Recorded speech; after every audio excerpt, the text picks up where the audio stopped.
ಜೈ ಜಿನೇಂದ್ರ. ಚಾರಿತ್ರ ಚಕ್ರವರ್ತಿ ಆಚಾರ್ಯ ಶ್ರೀ ಶಾಂತಿ ಸಾಗರ ಮಹಾರಾಜರ ಸಂಸ್ಮರಣೆ.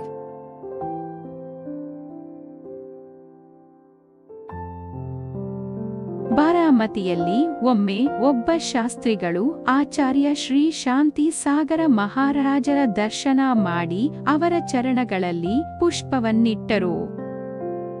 ಆಗ ಆಚಾರ್ಯರು ಇದೇನು ಮಾಡಿದ್ದೀರೆಂದು ಹೇಳಿದರು. ಆಗ ಶಾಸ್ತ್ರಿಗಳು, ಮಹಾರಾಜರೇ, ದೇವ ಗುರು ಶಾಸ್ತ್ರ ಸಮಾನ, ನೀವು ಪೂಜನೀಯರು, ಹಾಗಾಗಿ ಇದು ನಿಮ್ಮ ಚರಣ ಪೂಜೆಗೆಂದು ಹೇಳಿದರು. ಅದಕ್ಕೆ ಆಚಾರ್ಯ ಶ್ರೀಗಳು, ನೀವು ಈ ರೀತಿ ಮಾಡುವುದರಿಂದ ದೊಡ್ಡ ಅನರ್ಥವಾಗುತ್ತದೆ, ಪ್ರತಿ ವಿಷಯಕ್ಕೆ ಒಂದು ಸೀಮಿತವಿರುತ್ತದೆ ಎಂದರು.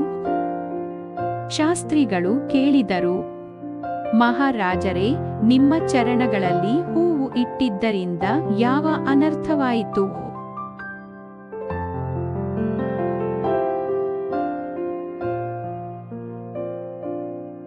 ಅದಕ್ಕೆ ಆಚಾರ್ಯ ಶ್ರೀಗಳು ಹೇಳಿದರು, ನಿಮ್ಮ ಕೈಯಿನ ಉಷ್ಣತೆಯಿಂದ ಹೂವಿನಲ್ಲಿರುವ ಸೂಕ್ಷ್ಮ ಜೀವಿಗಳ ಘಾತವಾಗುತ್ತದೆ, ಈ ರೀತಿಯಾಗಿ ಮಾಡಬಾರದು.